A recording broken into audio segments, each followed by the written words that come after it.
Hi నాన్న. Hi శ్రీలు. బేసిక్గా మనకి చాలా మంది ఈ మధ్యన మీరు గమనిస్తే B12 అంటే మాకు నీరసంగా ఉంది, కాళ్ళు నొప్పులు, చేతుల నొప్పులు అంటే మీరు ఈ బి విటమిన్ గురించి అంటున్నారు. కంప్లీట్గా బి విటమిన్ గురించి ఈరోజు మాట్లాడదాం. అసలు ఏంటి బి విటమిన్ కానీ విటమిన్ B12 అంటారు, దాన్ని అవి లోపిస్తే నష్టాలేంటి, ఇవన్నిటి గురించి ఈరోజు కొంచెం మాట్లాడదాం. Thank you. Good morning to all yours. Thank you very much. ముఖ్యంగా మన జీవితంలో స్థూలాహారము సూక్ష్మకాహారం ఉన్నప్పుడు ఇది సూక్ష్మాహారంలో ఎక్కువగా విటమిన్స్ మినరల్స్ వస్తాయి. ఆ విటమిన్స్లో ఫ్యాట్ సాల్యుబుల్, వాటర్ సాల్యుబుల్ ఉన్న ముఖ్యంగా బి కాంప్లెక్స్ ఎక్కువ వెయిట్ ఉంది.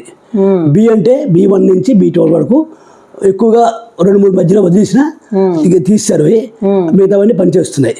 ఉదాహరణకి B1 ఇది లోపిస్తే బెరిబిరి వస్తుంది, వెర్నిక్స్ ఎన్క్రిప్లో వస్తుంది, నర్వస్ డిజార్డర్ అది. అలాగే దంపుడు బియ్యము వాటిలో ఎక్కువ ఉంటుంది ఆహారంలో. మనం ఏం చేస్తామంటే పాలిష్ చేస్తాము, ఆ పాలిష్ రైస్లో అది పోతుంది కాబట్టి B1 ఉండదు కాబట్టి ఇంకా అందులో ఉండకుండా చేసేస్తున్నాం. చాలా మంది నష్టపోతున్నారు, అది ఒక కారణం మీకు తెలుసు.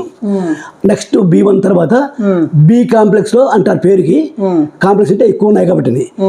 B2 అంటే రైబోఫ్లేవిన్. ఈ రైబోఫ్లేవిన్ లో కూడా మనం తీసుకున్న ఆహారాలన్నింటిలో వెజిటబుల్స్, ఆకుకూరలు, కాయగూరలు, ముఖ్యంగా మన దేశంలో గ్రామీణ ప్రాంతంలో ఏ సీజన్లో ఏ పంట పండుతుందో, ఏ కూరలు ఉంటాయో, ఏ ప్రకృతిలో వచ్చే ఆహారాలు పళ్ళు కూడా ఎక్కువ వాడుకోవాలి. పూర్వం వాడేవారు, ఇప్పుడు కొన్ని రకాలుగా కారణాల వల్ల తగ్గింది. అందుకని బి కాంప్లెక్స్ అందరికీ లోపిస్తుంది. మనం మందుల మీద డిపెండ్ అయ్యాం కాబట్టి ఆర్గానిక్ ఫుడ్స్ అవి లేక ఇబ్బంది పడుతున్నా. ముఖ్యంగా B2లో రైబోఫ్లోవిన్ నుంచి, అలాగే B3 నికోటినిక్ యాసిడ్ నుంచి, మళ్ళీ B4 B5 అంటే నయాసిన్ నుంచి, B6 పిరిడాక్సిన్ అంటారు అది నుంచి, నెక్స్ట్ ఫోలిక్ యాసిడ్ B7, ఆ నెక్స్ట్ B9 మళ్ళీ B10, వీటిలో ఐరన్ ఫోలిక్ యాసిడ్లోనే డీటెయిల్స్ ఉంటాయి. దాని నెక్స్ట్ B12 వచ్చేసరికి సైనోకోబిలిన్. బి కాంప్లెక్స్ ఒక రకంగా ఇంపార్టెంట్ అంటే B12 ఒక రకంగా ఇంపార్టెన్స్. ఇవన్నీ కూడా రక్తం కట్టకట్టిన దగ్గర నుంచి నెర్వల్ సిస్టమ్, అన్ని సిస్టమ్స్, ఆహారము, లివరు, స్టమకు, హార్ట్ అన్నీ కూడా వీటి వల్ల నష్టపోతున్నాయి. ఉదాహరణకి హార్ట్ అంటే కార్డియోమయోపతి అంటారు. కార్డియో హార్ట్ అన్నీ ఉంటాయి, ఒక హార్ట్ పని చేయడం మానేస్తుంది. నర్వస్ ఫర్ ఎగ్జాంపుల్ B12 ఉంది, నర్వస్ మీద ఎక్కువ పని చేస్తుంది. నడవడంలో ఒక సెరిబ్రల్ సెన్సేషన్, మోటార్ ఫంక్షన్స్, జ్ఞాపక శక్తి, మళ్ళీ మతిమరుపు కాకుండా నర్వస్ తరపు నడకలతో కూడా లోపాలు వస్తున్నాయి. ఎక్కడ జరుగుతుందంటే ముఖ్యంగా B12 80 లెవెల్కి వస్తుంది, అది ఉంటుంది ఆహారం B12 ఉంటుంది. సైనోకోబిలిన్ వెజిటేరియన్స్ ఎందులో ఉంటుంది మరి పాల ఉత్పత్తులు, ఆకుకూరలు, పళ్ళు, రకాల పళ్ళు. అందుకే గ్రామీణ చెప్పాను. ఫర్ ఎగ్జాంపుల్ చింత చిగురు కూర, నేరేడు పండు, గ్రామీణ ప్రాంతాల్లో దొరికే కూరల్లో ఉంటుంది B12 ఉంటుంది. కానీ మనం ఎక్కువగా NVP డిపెండ్ అయ్యే నష్టం ఉండదు. కానీ వెజిటేరియన్స్ వారికి B500 mg 6 నెలలకు ఒకసారి 1 month వాడితే కాస్తుంది టాబ్లెట్. అలాగే 10 mg డైలీ రిక్వైర్మెంట్ ఉండాలి, యాడ్ చేస్తుండాలి. అంటే ఒకవేళ ఏమైనా మనకి ఫుడ్ లో తక్కువ అయితే ఒక టాబ్లెట్ వేసుకోవచ్చు. ఫుడ్ లో తక్కువ ఉండకపోవచ్చు, వెజిటేరియన్స్ తక్కువ ఉంది కాబట్టి దీనివల్ల అబ్జార్ప్షన్ తగ్గిపోయినా. ఇప్పుడు ఈ ఎగ్ అంటారు కదా, కోడిగుడ్డు, అది B12 లేకపోతే ఏంటది? B12 కూడా ఉంటుంది అందులో. ఎగ్ తింటే రోజు ఒక ఎగ్ తినచ్చు. అలా ఇది కాకుండా ఎందుకు అబ్జార్ప్షన్ తగ్గిపోయినా మనం కొన్ని తినేవాళ్ళు కూడా ఎందుకు తింటామండి, నాకు జబ్బులు ఉన్నాయంటారు. దానికి కారణం మనం తిండి ఒంటికి అబ్జర్వ్ కావట్లేదు, పంచపడ్డం. ఇది ఎనిమియాకి రావడానికి ఇదే కారణాలు. ఎక్కువగా ఎనిమియాలో 2 రకాలు ఉన్నాయి, హైపోక్రోమిక్, మైక్రోసైటిక్, మెగాకోలిక్. ఇది స్టమక్ లో ఉన్న న్యూట్రియన్స్ ఫ్యాక్టర్ కలిసి 2 పనిచేస్తే చాలా న్యూరలాజికల్ డిజార్డర్స్ కి కంట్రోల్ చేస్తుంది.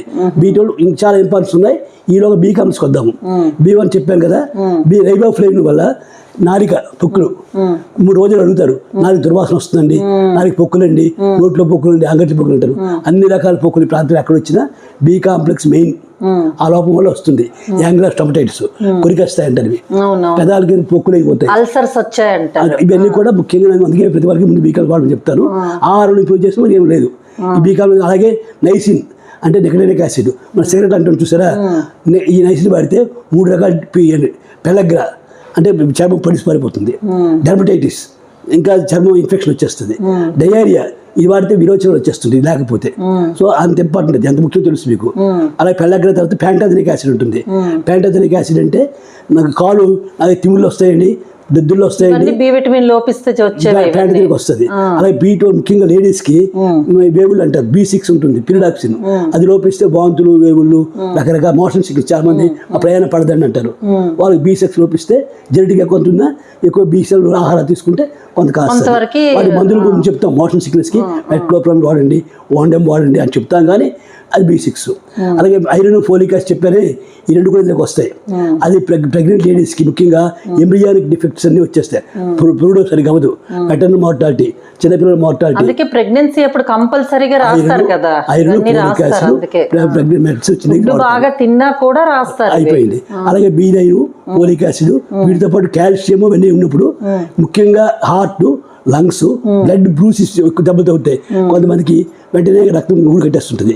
ఈ విటమిన్ K లోపించిన వీటితో కలిసి కట్టకట్టడంలో ఫ్యాక్టర్స్ ఎక్కువ ఉంటాయి కాబట్టి అది లెవెల్లో ప్రొడక్ట్ అవుతుంది, ఆ రాష్ట్రం కూడా వస్తుంది. సో అన్ని సిస్టమ్స్ అబ్జర్వ్ అయిపోయాయి కాబట్టి ప్రతి వారు ఆహారం శ్రద్ధ వహించండి. విటమిన్ B కావాల్సిన అవసరం వాడదాం. కానీ ఈ జబ్బులు చాలా 90% జబ్బులు మనకు ఉన్న జబ్బుల్లో ఆహారం మనం బాగుంటే చాలా వరకు సమస్యలు 90% చెప్పారు. ఉదాహరణకి పూర్వం జబ్బులు తినలేక జబ్బులు అని చెప్పారు. ఇప్పుడు ఆధునిక ఏమైందంటే ఒబేసిటీ జబ్బులు ఎక్కువైపోయాయి. ఒబేసిటీతో ఒబేసిటీ లివర్ పాడైపోయింది, నర్వస్ పాడైపోయింది, బ్రెయిన్ పాడైపోయింది. పూర్వం ఆహారం లేకపోతే బ్రెయిన్ బాగుండేది. బ్యాలెన్స్డ్ డైట్ ఎంత అవసరమో అంత వెళ్ళాలి బాడీకి. ఎగ్స్, ఫ్రూట్స్, వెజిటబుల్ ఫ్రూట్స్తో పాటు డ్రై ఫ్రూట్స్, నట్స్, అందుకే సీడ్స్లో కూడా యాడ్ చేయమంటాం. వీటితో యాడ్ చేస్తే డ్రై ఫ్రూట్స్తో పాటు మామూలు దొరికే ఫ్రూట్స్ ఫ్రూట్స్, వెజిటబుల్స్, సలాడ్ రూపంలో కానీ ఫైబర్ రెసిపీ రూపంలో కానీ రకరకాలుగా ఫ్రూట్స్ వాడుకుంటే ఏ జబ్బులు రావని నేను నమ్ముతున్నాను డాక్టర్. ఆరోగ్యంగా ఉండొచ్చు, ఆరోగ్యంగా ఉంటే ఆనందంగా ఉండొచ్చు. దీనికోసం మనం ఎక్కడికి రమ్మని చెప్దాం? ప్రతిరోజు 2 to 5 నేను మా డాక్టర్ నాన్నని మేము చేసే లైవ్కి వచ్చేసేయండి. ఇంకా చాలా ఛానల్లో మాట్లాడుకోవచ్చు. ఉండే సక్సెస్ పీసు నేను నమ్ముతున్నాను. వీటి ఆహారం వల్ల వస్తుంది. మీరు రెగ్యులర్ ఫాలో అవ్వండి.